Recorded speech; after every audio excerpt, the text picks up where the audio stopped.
So many musicals just get forgotten to time. So here are 10 of my favorite forgotten musicals that I would love to see get a second life. Hi, my name is Kate and I love talking about theater because theater is life. So many musicals that make it to Broadway still get forgotten. Either they don't ever get cast recordings, they completely flop, they just don't find an audience at the time, and some even actually are semi-successful and still get forgotten about years afterwards. Now, if you're not aware, one of the cool things that the New York City Center does every year in New York is they put on the Encore series, where they choose 3 musicals to do a staged concert of. 2 of these are usually completely forgotten musicals, followed by a beloved musical that just hasn't been on Broadway in a really long time. Encores is most famously known for putting on a staged concert of Chicago in the 1990s, then transferring that to Broadway, where it is still running to this day, 25 years later. This most recent year, they did The Tap Dance Kid, The Life, and Into the Woods, and that Into the Woods production is now transferring for a limited 8-week run on Broadway. And on June 14th, they're going to be announcing 3 more shows for their next season. So here's my wish list for shows that I would love to see as part of that announcement,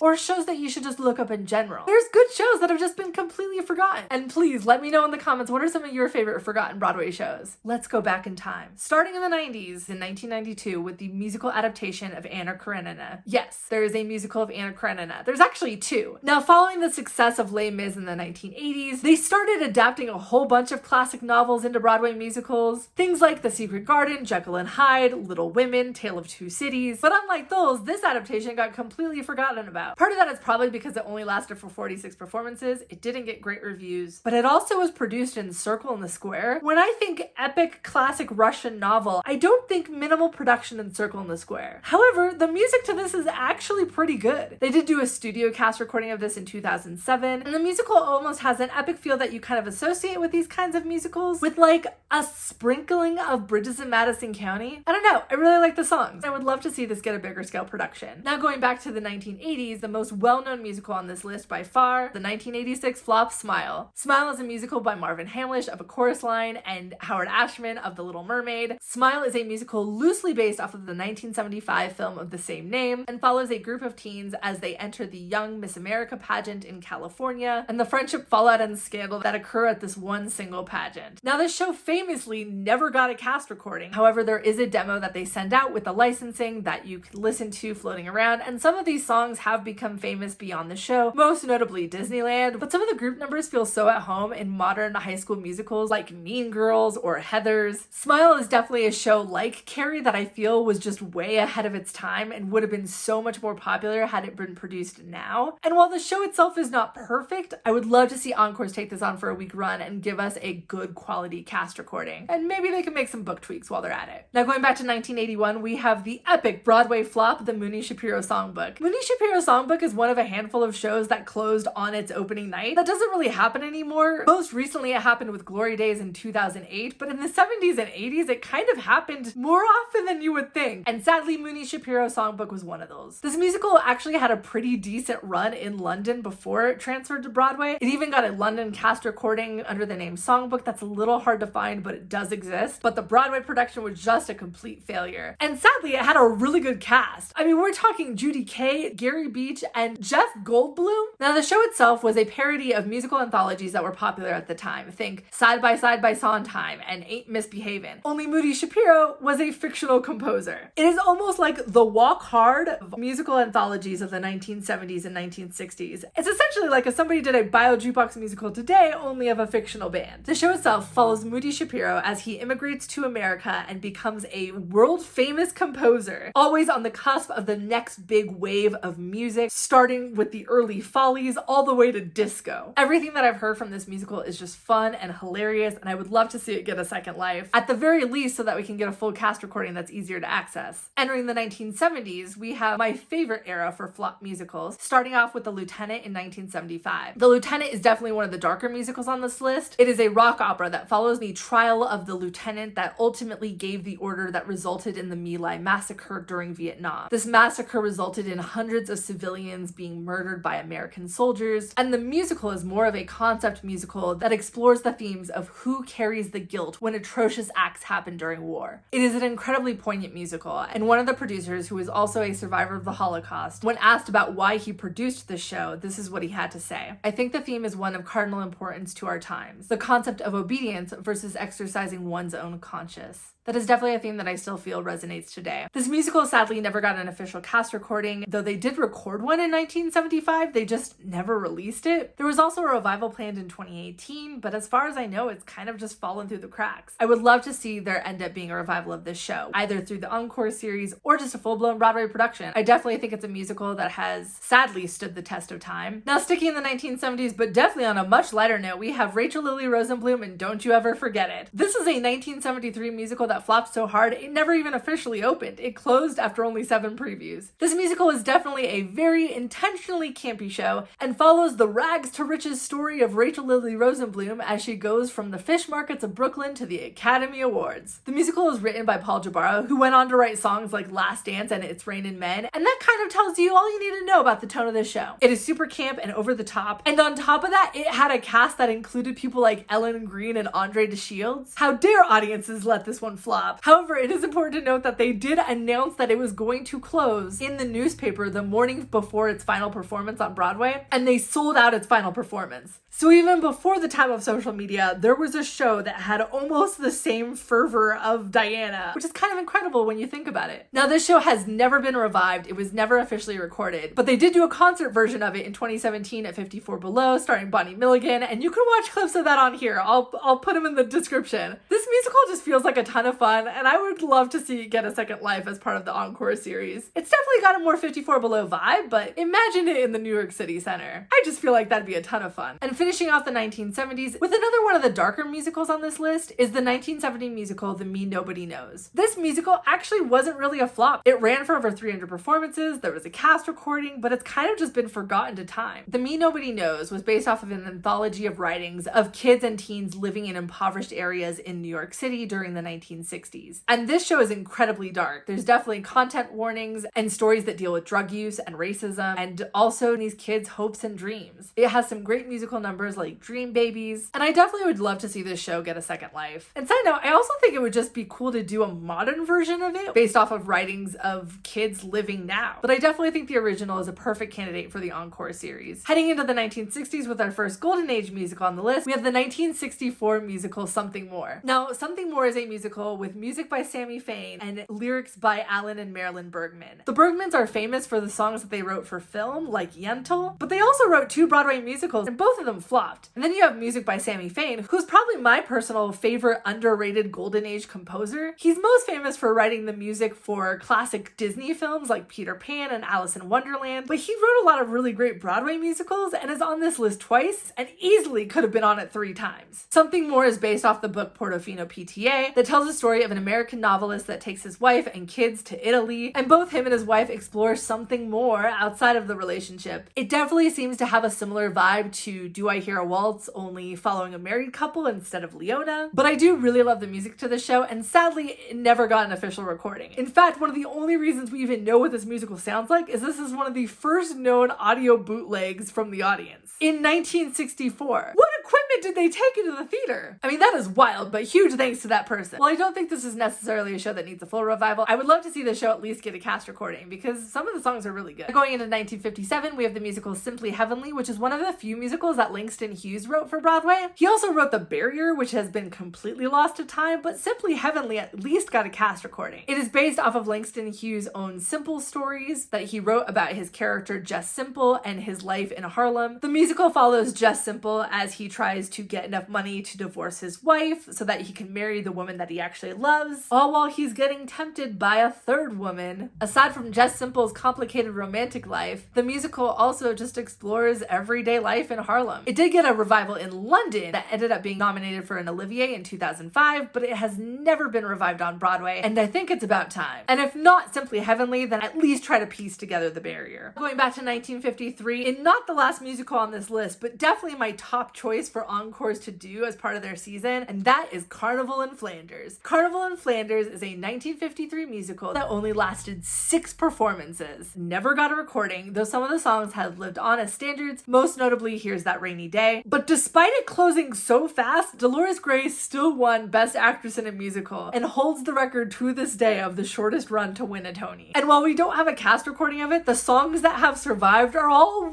really good. And these songs are hard to find, but oh my gosh, they are worth it. Carnival in Flanders is based off of a French comedy that's almost a romantic comedy of errors of sort. And of course, chaos ensues. And finally, the most bonkers musical on this list is one of my favorite forgotten musicals, and that is the 1951 show Fluhuli. Fluhuli is a musical with music by Sammy Fain, of course, with a book by E.Y. Harburg. Harburg was blacklisted from Hollywood during the McCarthy trials. So essentially, Fluhuli is his crucible. It is a bizarre commentary on capitalism and the anti-communist rhetoric, and contains my single favorite sentence on all of Wikipedia. The plot to this show is so bizarre, it involves a toy maker who makes a doll, and a group of Middle Easterners that would definitely have to be rewritten. Look, it's a golden age musical, who come to this toy factory with a genie lamp for some reason that they can't get to work. I don't know why. And then this genie causes chaos and eventually becomes Santa Claus. This show is insane, but in the best way. The whole musical is bizarre. I would love to see a production of it, please. Please. Like, it is ridiculous. Fluhuli is definitely a show that if I did a list of just bizarre musicals that were on Broadway, it would definitely be on that too. And trust me, there's some bizarre musicals that were on Broadway. So those are my favorite forgotten musicals. There are dozens more that I could talk about. And tell me yours down below. And of course, if you don't already, please subscribe. That's all for now. Thank you for watching. Thank you for watching. Theater is Life. Please take this moment to subscribe. And one more thing before you go. Click here to watch another video.